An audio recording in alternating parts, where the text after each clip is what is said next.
Welcome to the Deep Dive. We're setting sail today for a detailed exploration, a real deep dive, if you will, into the often overlooked world of international shipping regulations. Yeah, kind of like cracking open the instruction manual for those massive ships that carry, well, practically everything we use and consume every day. We'll be joined today by an expert on the subject, so let's get right to it. Welcome. It's great to have you here. Thanks for having me. Happy to delve into this with you. So, to start us off, can you give us a bit of an overview of what we'll be covering today? Sure. We're going to be focusing on the IMO, that's the International Maritime Organization, and their crucial role in setting the standards that keep global shipping safe, secure, and as environmentally friendly as possible. We'll look at how those standards are actually put into practice through surveys and certifications. And of course, we can't forget MARPOL, that's the big international convention for preventing pollution from ships. We'll be breaking that down into its different annexes and exploring specific rules for different types of pollutants. The IMO, so they're kind of like the United Nations, but for the seas. Yeah, you could say that.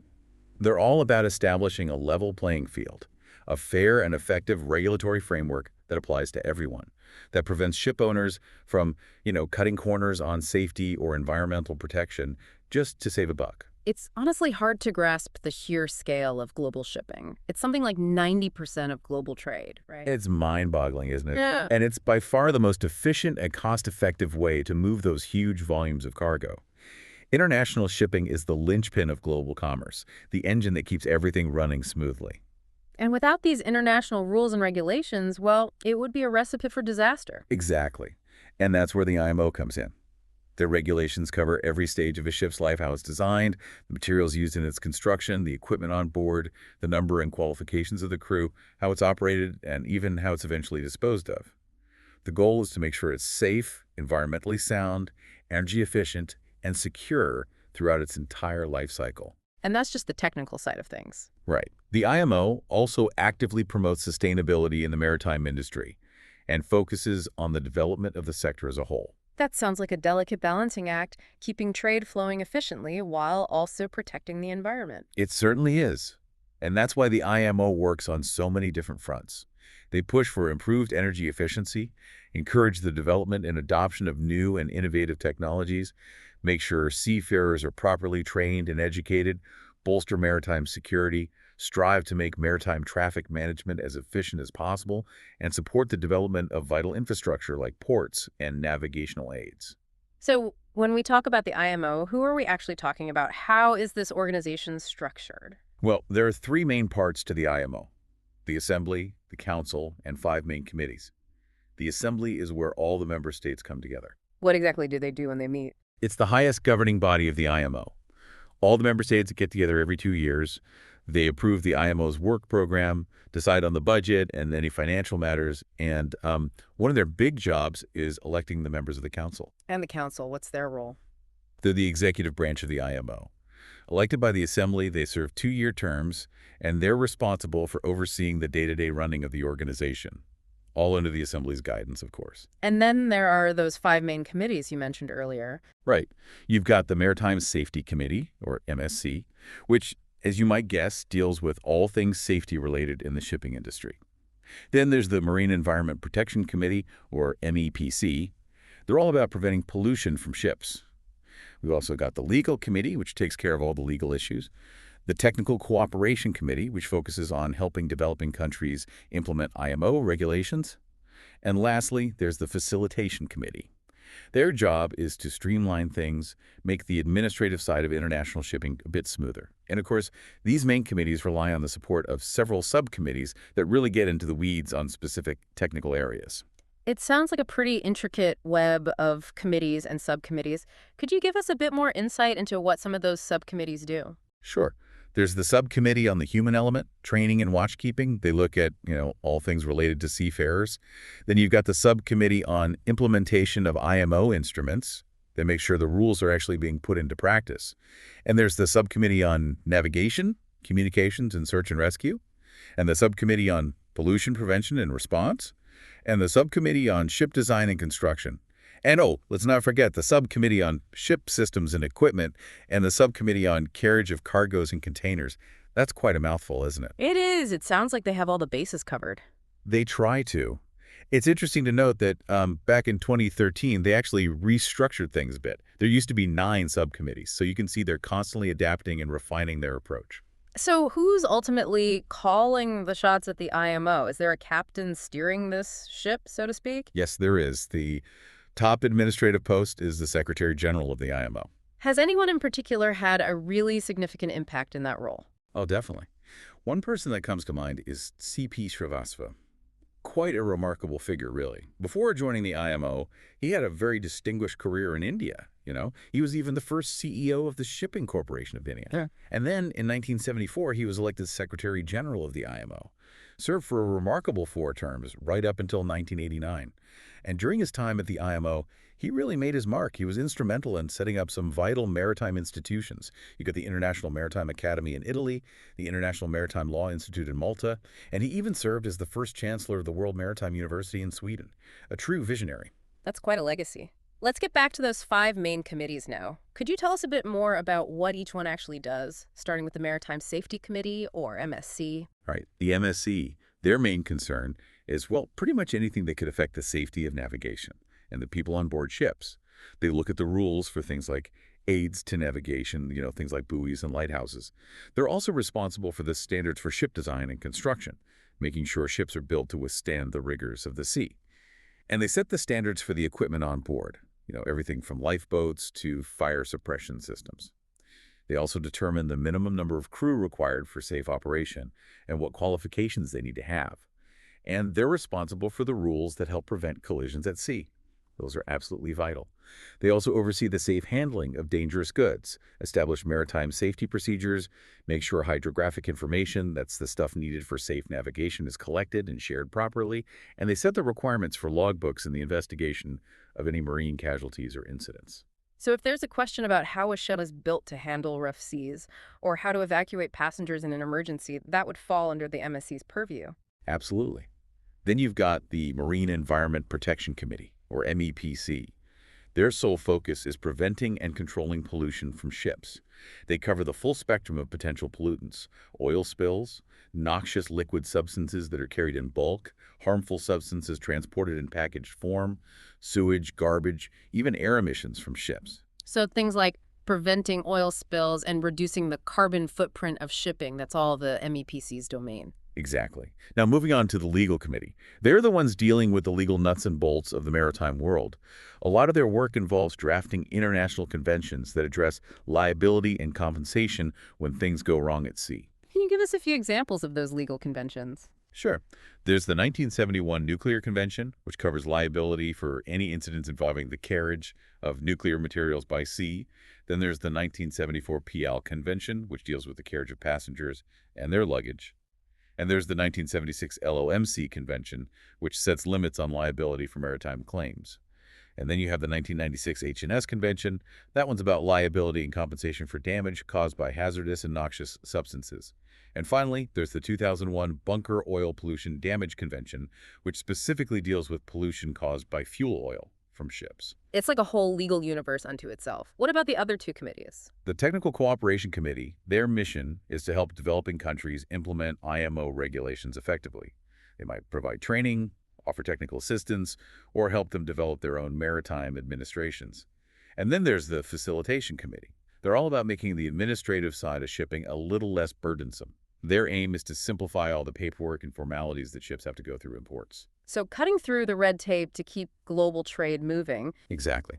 To give you a real-world example of how the IMO's work translates into action, let's look at some recent amendments to SOLAS. That's the International Convention for the Safety of Life at Sea. In January 2017, some important changes came into effect. They clarified the rules for secondary venting systems on cargo tanks. These systems help prevent dangerous pressure buildups. And they also updated the requirements for ventilation systems on ships. These amendments are all about enhancing safety and preventing accidents. Okay, so the IMO sets the rules, but how do they actually make sure everyone follows them out there on the high seas? That's where surveys and certifications come in.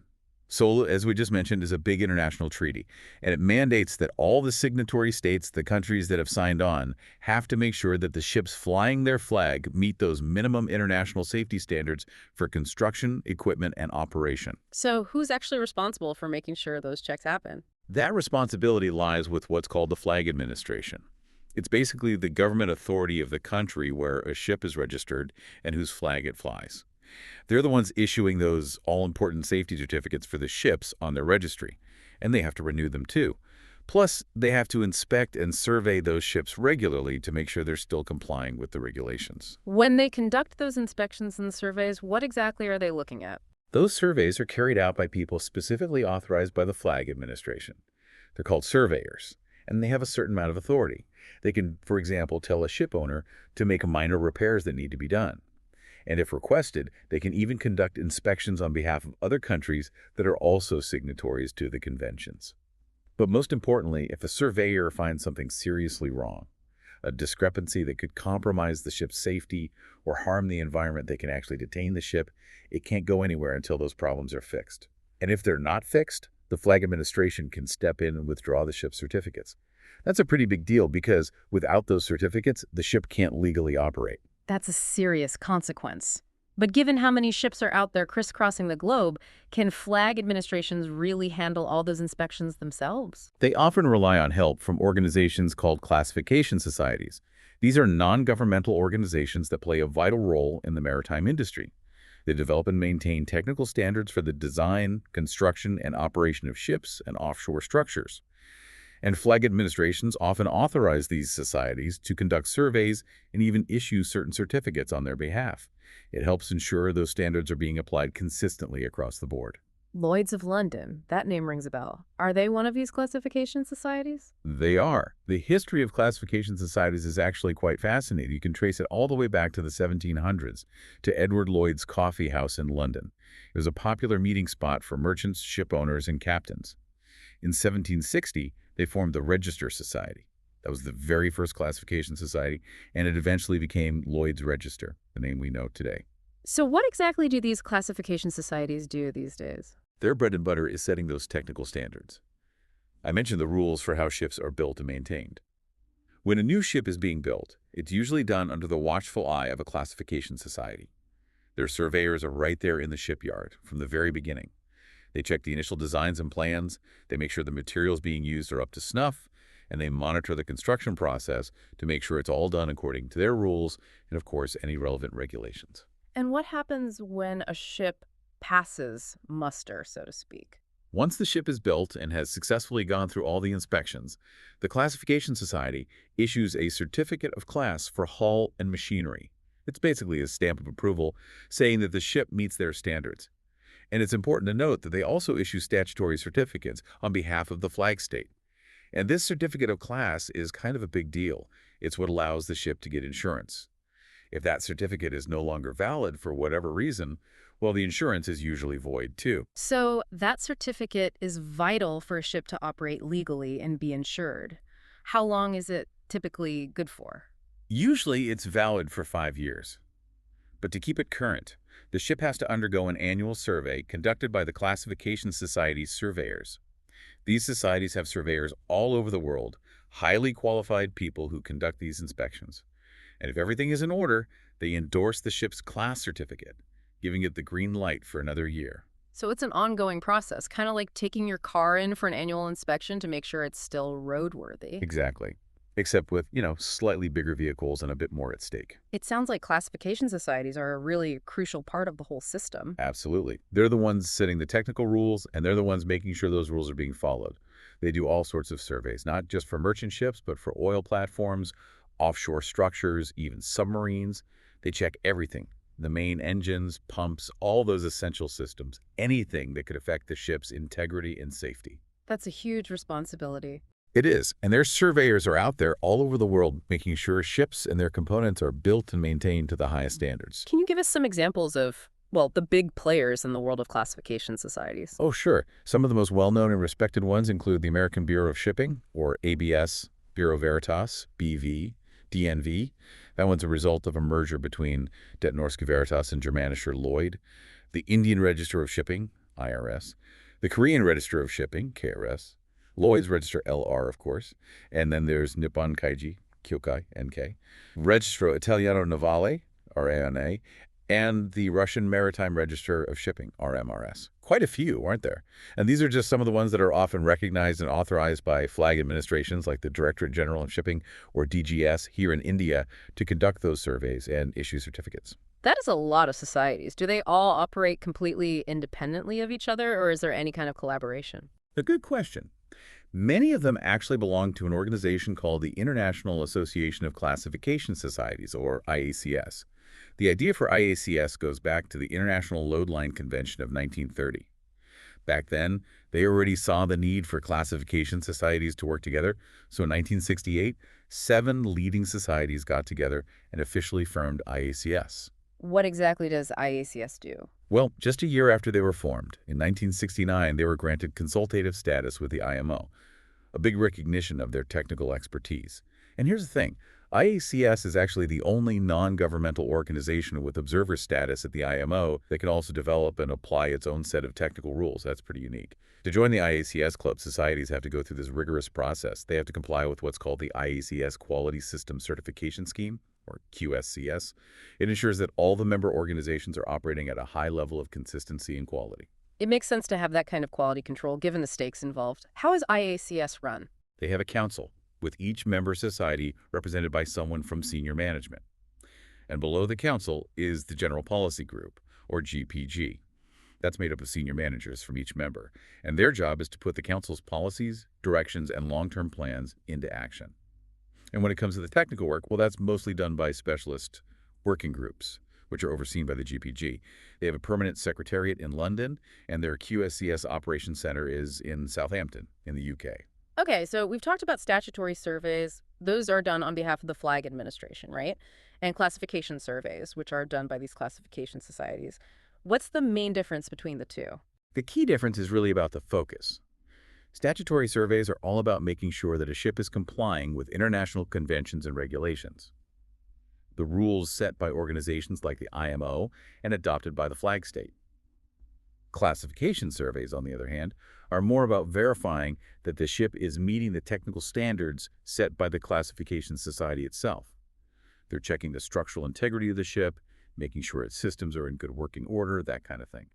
Think of classification as a system for maintaining the material condition of the ship throughout its life, making sure it's always up to a certain standard. Now, very often, classification societies are actually authorized by the Flag Administration to conduct those statutory surveys on their behalf. So it's not uncommon to have a more integrated inspection process. That's smart. It streamlines things. Now, you mentioned different types of surveys earlier. Can you walk us through those in a bit more detail, starting with the initial survey? Of course. An initial survey is the first big test for a brand new ship, the one it goes through before it can enter service. The goal is to verify that the ship has been designed and built properly and that it complies with all the applicable regulations. They look at the materials used, the quality of the workmanship, the machinery, the equipment. Everything has to be up to scratch. What all does an initial survey cover? It's pretty comprehensive. Yeah. They inspect the hull below the waterline, both inside and out. They go over the boilers and other pressure vessels, checking for any signs of weakness or damage. They inspect all the machinery, main and auxiliary. They check the electrical installations, the radio equipment, all the life-saving appliances and firefighting equipment, all the navigation gear, the ship's lights and shapes, and of course all the systems and equipment that are there to prevent marine pollution that falls under the MARPOL Convention. They really do go over every inch of the ship. What about renewal surveys? A renewal survey comes up towards the end of a certificate's validity period that's usually 5 years. It has to be done within 3 months of the expiry date. The idea is to, well, renew that certificate for another 5 years, but only if the ship still meets all the requirements. It's like the initial survey in terms of scope. They look at all the same things, but they also go over the ship's structure in detail, checking for any signs of corrosion or fatigue. They inspect the machinery, pressure vessels, the navigation equipment, the life-saving and firefighting equipment, the communication systems. All of that has to be functioning correctly and has to have been properly tested and maintained according to the rules. They also look at all the ship's certificates and documents, as well as the records of any testing and drills that have been carried out. And sometimes they even conduct fire and emergency drills as part of the survey. Oh, and there are certain circumstances where you can get a short extension on the renewal survey if you need it. And then there's a special survey, which also happens every 5 years, right? Yep. The special survey happens every 5 years, too, usually around the same time as the renewal of the main classification certificates. But this one is way more in-depth. It's a much more rigorous inspection than the renewal survey.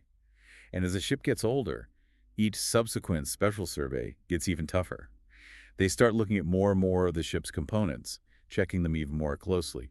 And these surveys can be pretty expensive for the ship owner because they almost always involve taking the ship out of service and putting it into a dry dock. I can imagine it's a big undertaking to get a ship ready for a special survey. It is. During a special survey, they really get into the nitty-gritty. They might partially or even fully dismantle some of the machinery so they can get a good look at the internal components and check for wear and tear. They'll measure the thickness of the hull plating to see how much corrosion there is. Any damaged parts of the structure have to be repaired or replaced entirely. It's also a chance to look at parts of the ship that are normally inaccessible when it's in operation. So they might remove the propeller, pull out the tail shaft for inspection, and they'll check all the underwater fittings and apertures very carefully. And they'll examine all the essential systems, things like refrigeration, electrical systems, control systems, and of course, both the main and auxiliary machinery. Nothing is off limits. Wow, that sounds incredibly thorough. So where do the annual and intermediate surveys fit into this whole cycle? An annual survey is done, well, annually, of course. They have to do it within 3 months before or after each anniversary date of the ship's certificates. It's a more general inspection, just making sure that the ship has been properly maintained and is still meeting the basic requirements of the regulations. An intermediate survey is somewhere between an annual survey and a renewal or special survey. It's more detailed than the annual one, but not as intensive as the others. It usually happens between the second and third annual surveys of that 5-year cycle. And what about an additional survey? Ah, yes, the additional survey. That one's usually done after a ship has had some major work done, like significant repairs, especially if those repairs were recommended after an investigation. It could be a general or partial inspection, depending on the situation, but the point is to make sure that the work was done properly and to the required standard. It's all about keeping those ships safe and seaworthy. So after they've gone through all that, all the inspections and surveys, what happens next? Well, once a survey has been completed and everyone's happy, either the administration or the authorized organization, like a classification society, they either issue the relevant certificate for the first time or they endorse it, which means it's good to go for another period. But it's important to remember that a certificate can become invalid if the surveys aren't done on time, or if it's not properly endorsed even after a survey, or if the ship changes its flag, if it's registered in a different country. In that case, they'd need a whole new set of certificates from the new flag administration. So it's not just a one-time thing. These certificates need to be kept up to date. Absolutely. They have to be valid, and they have to be in the right format. And believe me, there are a lot of certificates. It's a whole stack of paperwork. Some of the key ones include the International Tonnage Certificate, the International Load Line Certificate, the International Oil Pollution Prevention Certificate, the International Sewage Pollution Prevention Certificate, the Documented Compliance and the Safety Management Certificate, the International Ship Security Certificate, ISSC, the International Anti-Fouling System Certificate, the International Air Pollution Prevention Certificate, the International Energy Efficiency Certificate, and all sorts of cargo ship safety certificates covering construction, equipment, and radio installations.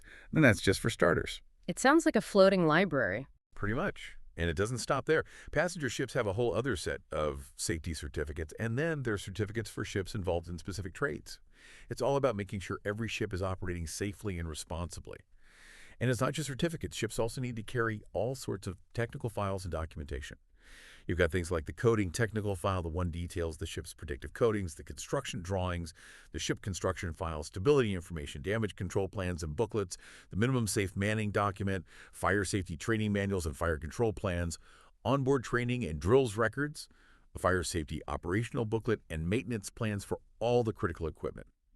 And then there are all the navigational resources, things like charts, publications, the International Code of Signals, records of navigational activities, a maneuvering booklet, material safety data sheets for any hazardous materials they're carrying, an AIS test report that's for the automatic identification system and certificates for all the crew members, plus records of their hours of rest because fatigue can be a big safety issue. Oh, and let's not forget the oil record book. That one tracks all the oil-related operations on board. And we're still not done. There's more. My head is spinning already. There's a bit more, yeah. There's the Shipboard Oil Pollution Emergency Plan. That's the SOPEP, a garbage management plan, and the garbage record book, a voyage data recorder, which is kind of like a black box for ships, a cargo securing manual, the ship's security plan, the continuous synopsis record, a declaration on the anti-fouling system, an ozone-depleting substances record book, a fuel oil changeover procedure, and logbook for ships that go into emission control areas, the manufacturer's operating manual for the incinerator, bunker delivery notes and representative fuel samples, the ship energy efficiency management plan, the ED technical file, and a technical file and record book of engine parameters. And depending on the type of ship and what it's carrying, there might be even more. Exemption certificates, an LRIT conformance test report that's for long-range identification and tracking a noise survey report, plans for recovering people from the water, authorization for carrying grain, insurance certificates, you name it. It's like a floating office. Yeah. And they have to keep all of this updated and readily available. They do. It's crucial. But wait, there's a little more. Seriously. For certain types of ships and cargoes, there are even more requirements. Like, for example, an enhanced survey report file, records for the oil discharge monitoring and control system, a ship structure access manual, a bulk carrier booklet, a crude oil washing operation and equipment manual that's for tankers that use that cleaning method, CAS documentation if the tanker is older, subdivision and stability info, STS operation plans, a VOC management plan for tankers, the International Pollution Prevention Certificate for the carriage of noxious liquid substances in bulk, the cargo record book, the P&A manual, a shipboard marine pollution emergency plan for noxious liquid substances, international certificates of fitness for ships carrying dangerous chemicals or liquefied gases, high-speed craft safety certificates, a document showing compliance with the rules for carrying dangerous goods, a dangerous goods manifest, an international certificate of fitness for the carriage of INF cargo, and even a diving system safety certificate if they have diving operations on board. Phew. Okay, I think we've officially reached peak paperwork. It's amazing how much goes into making sure these ships are operating safely and responsibly. Let's move on now and talk about another really important aspect of maritime regulation, MARPOL. What can you tell us about this convention? MARPOL 7378. That stands for the International Convention for the Prevention of Pollution from Ships. It's a big deal in the industry, a whole set of regulations that aim to prevent pollution of the sea, land, and air from ships. It covers pollution that happens accidentally, like if a ship runs aground or collides with something, and pollution from the ship's normal operations. We're talking oil, cargo spills, sewage, garbage, the whole shebang. Why is it called 7378? Well, the first version of the convention was adopted in 1973 at a big international conference organized by the IMO. But then a few years later, they had another conference, this one focused on tanker safety and pollution prevention. This was prompted by a string of tanker accidents that really highlighted the need for better safeguards. And this conference, in 1978, resulted in a protocol that significantly amended the original 1973 convention. So now they're usually referred to together as MARPOL 7378. So it's a living document. It's constantly being updated and improved. Exactly. They're always working to keep it relevant. Later on, they added more annexes, too, like Annex 6, which deals with air pollution from ships. That one came in 1997. What were some of the big concerns that led to the creation of MARPOL in the first place? Oil pollution was a huge concern, especially around ports and harbors. This goes back a long way, even before the First World War. But things really started ramping up in the 1950s when the amount of oil being transported by sea skyrocketed. People were getting worried, and rightfully so. So in 1954, the United Kingdom organized a conference that led to the first international treaty on oil pollution, the MARPOL Convention. It was a good start, but it had its limitations. And then in the 1960s, there was a growing awareness of other types of pollution from ships. The IMO Assembly recognized the need for something more comprehensive. So in 1969, they decided to convene another international conference, and that's what ultimately led to the adoption of MARPOL in London in 1973. So MARPOL is all about prevention, about stopping pollution from ships before it even happens. Exactly. It's a proactive approach to protecting the marine environment and coastal areas. And it covers a lot of ground. How is it structured? MARPOL has 6 main technical annexes. Each one deals with a specific type of pollution and outlines the rules for preventing it. Let's break those down one by one, starting with Annex 1.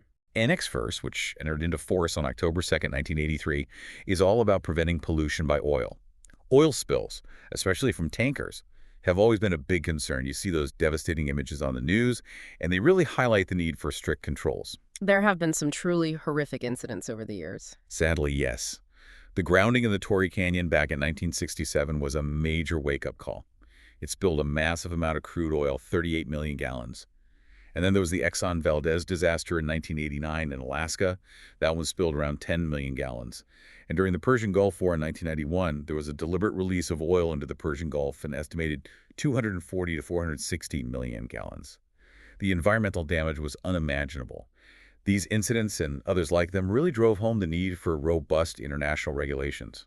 It's heartbreaking to think about the damage those spills caused. So, what does Annex I do to prevent these kinds of disasters and other oil pollution from ships? Well, first of all, it lays down a lot of definitions. Things like nearest land, which actually has some specific geographical exceptions defined by coordinates. Like along the Australian coast, there are certain areas where the definition of nearest land is different.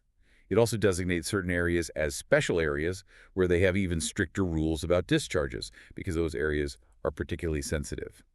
And they define terms like clean ballast, dedicated clean ballast tank, segregated ballast, and protective location of segregated ballast. All those terms relate to how they manage ballast water on oil tankers to prevent oil contamination. What makes an area a special area under MARPOL? Good question. They're generally areas that are ecologically very sensitive, and they often have a lot of ship traffic.